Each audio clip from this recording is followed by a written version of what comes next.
everybody, what's happening? Potluck Cafe, episode 3, Prop 19. Things that you should know about.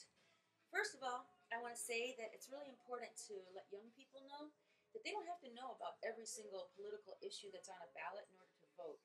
You know, I made that mistake when I was younger, and it's funny how many young people I talk to now think they can't vote because they don't know everything that there is to vote about. And so instead of just voting on one thing or something that they do know about and care about, they don't vote at all. So I'm going to encourage you to talk to as many young people as that you can to vote on anything that they believe in. It doesn't have to be the whole ballot.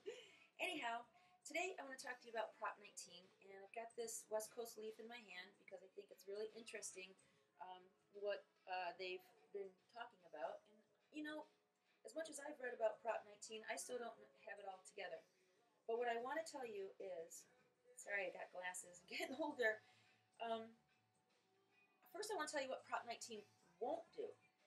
It will not change the existing state medical marijuana laws. Now, I know a lot of people that are in the business and in the know, and they think that, you know, their medical benefits are going to be changed because of this Prop 19. No. As long as you have a doctor's recommendation, and if it says unlimited supply of medicine, that is what you get. So, you know, a patient and then adult recreational 21 and over use is totally different. Adult 21 recreational use. Now, this is not going to overturn federal laws. So just because California is going to say that it's legal here for us to do this, doesn't mean that the federal government still thinks it's legal. It's not legal. It doesn't allow driving under the influence, diversion to minors, unlicensed sales, or smoking around kids. I mean, there's going to be a lot more controls that, you know, haven't been in place as far as the negative effects of medicine and cannabis. It doesn't create any special arrangements or benefits for corporations. It doesn't force communities to allow marijuana sales. It allows them to do so. It does not create a special tax-exempt status for marijuana, although it allows people aged 21 and above to grow their own and share with other adults. What it's going to do, if it does pass, and please, November 2nd, get out and vote, seriously, and talk to as many people as you can, because this is something that's not just a California issue. This is a human rights issue. There are people in jail right now that really don't belong there, in federal prison, costing us over $30,000 a year to house and supervise, when all they did was maybe get caught with a joint. Seriously, this is crazy. A guy from Mark Emery from Canada was selling seeds online and has now been extradited to the United States for 5 years and minimum mandatory because he was selling hemp seeds online. And, you know, he's in there with rapists and murderers who are probably going to get out before him. Okay, that's my soapbox. It makes it lawful for only adults 21 and above to possess, carry, or share up to 1 ounce of marijuana and grow a very small personal garden without a doctor's note, 5x5 area.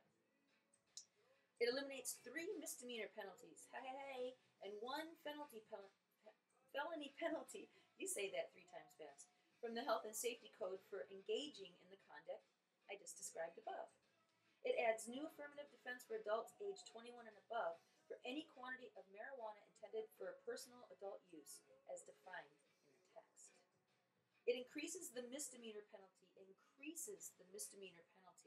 for adults selling or furnishing to people aged 18 to 21 by increasing the fine and including the possibility of jail time.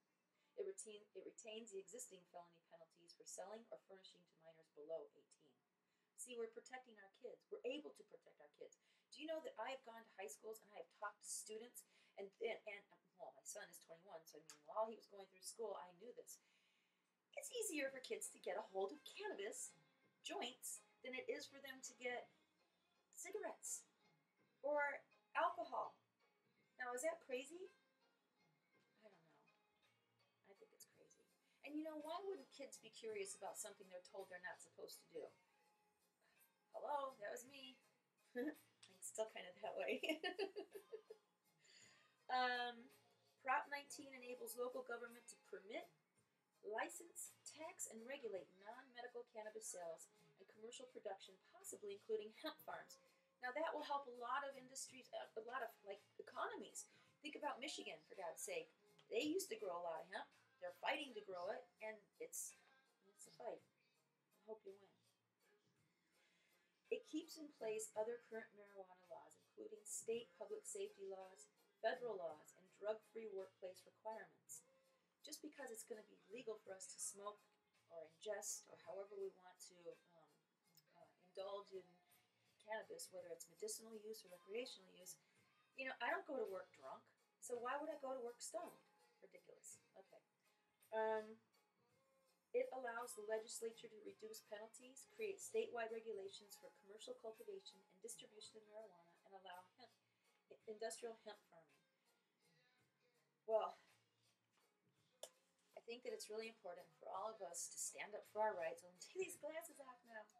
I think it's really important for all of us to stand up for our rights. Be vocal about it. It's okay to talk about it. The conversation has begun. Let's get people out of jail that don't belong there.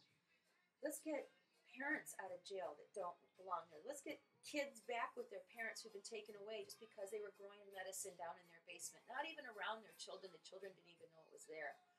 They got busted and the kids got taken away. I really hope that you guys do your part as citizens and just caring humans, intelligent humans, and whether or not you agree with what I'm saying, that there's never been a proven death to marijuana. I mean, you can die from aspirin over the counter. So I mean, it's just caffeine is even more addictive than it's got addictive properties where marijuana doesn't. And, coffee's legal. Let's get out and do your part. Let's stop this. If you're a staunch Republican and you're against marijuana and you really think that cannabis is a bad, bad, bad, bad drug, then you, more than anybody, should want this legalized. Because if it gets legalized, you can help control it and keep it away from our children and make money with it. Help people get jobs. I mean, there's just a lot of benefits to it. It's wonderful medicine. It's a very safe recreational outlet. And I hope you vote yes. Vote yes, November 2nd, Prop 19. Out.